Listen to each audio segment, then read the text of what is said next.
Hey everybody, and welcome to Chairman of the Board.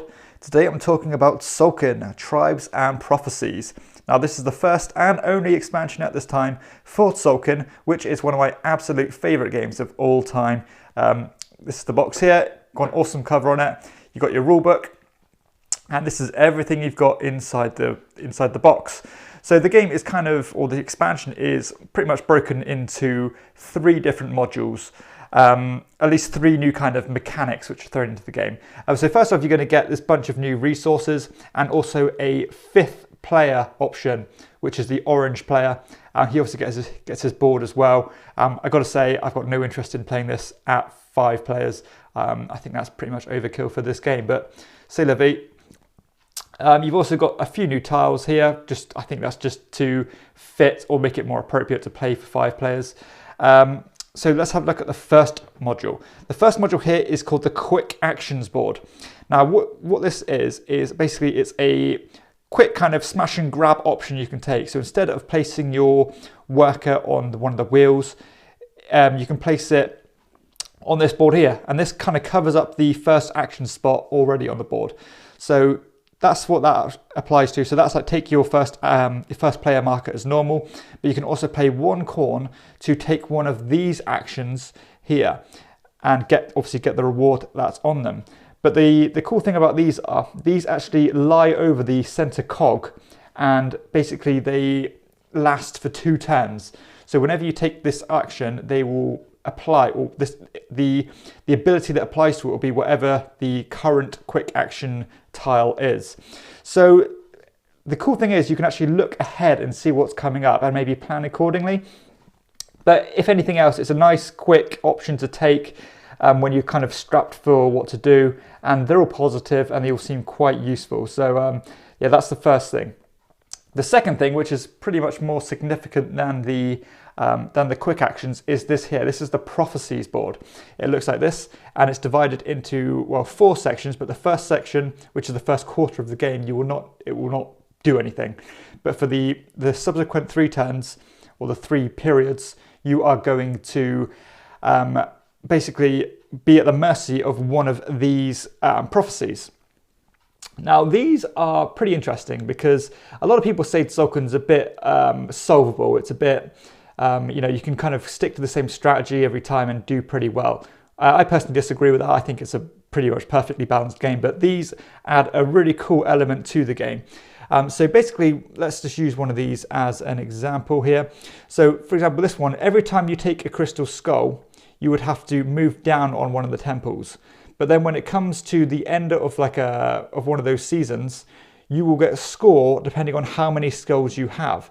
So there's almost like this burden you have to suffer in order to get this reward, but you are rewarded heavily for the rewards in terms of points.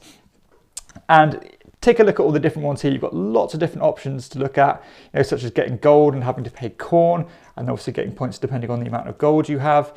You've got ones relating to the corn tiles or the technology tracks. So yeah, these really can kind of steer you to do in a certain way and divert you off your kind of rinse and repeat actions. Because if you don't do them, you're at least going to suffer 5 points. So you've got to at least try and make somewhat of an effort to adhere to them and do the best you can. Because I think that you can get a lot of points by by being a slave to these prophecies.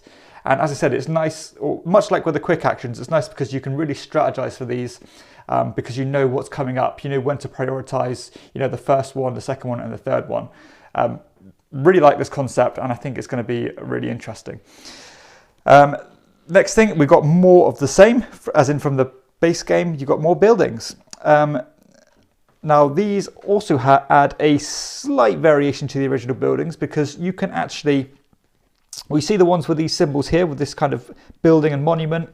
You can actually use an existing building, you can use this building to discard and use the resources you used to build it in order to build another one. So in a way, you're basically upgrading your existing building into the new one and kind of reusing those or recycling those resources, which is quite a cool concept.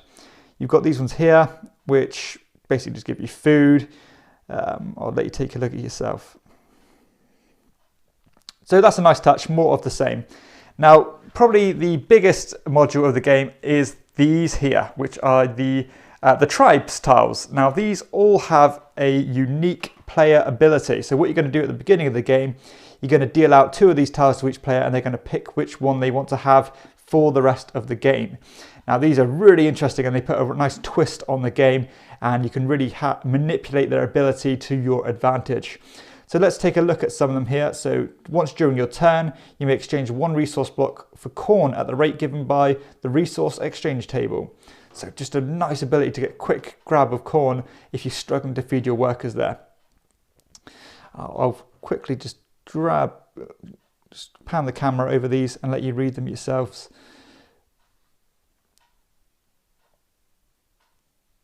This one here is cool. Yum Cax. When placing workers, you may pay according to this table. So a lot cheaper to put your workers out on that one.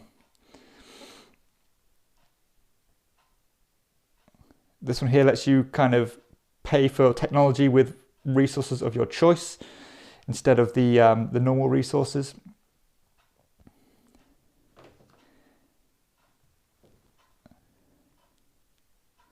You may skip over 1 unoccupied space as though they were occupied. So it lets you fly up those cogs a lot quickly. It lets you keep 3 wealth tiles at the beginning of the game, but you have to move down a tile. This one there just lets you skip your turn outright and get 2 corn in return, which is really nice. Sometimes you just don't want to move anything.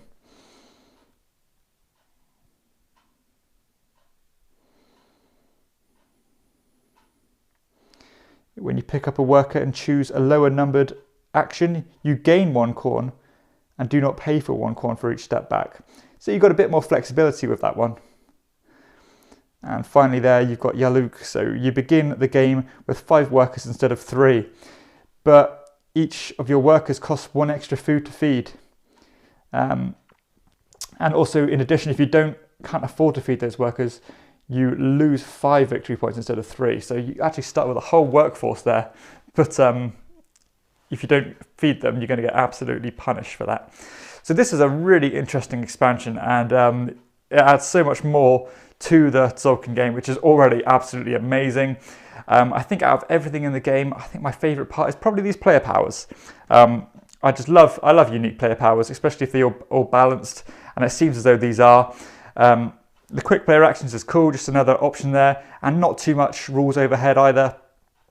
And these here just add a whole new kind of feel to the game, and kind of add another almost nagging pressure to adhere to. So I do like that too. So overall, yeah, really impressed with this expansion. Excellent expansion for an excellent game. That is Tzolk'in, Tribes and Prophecies by Daniele Tascini and Simone Luciani.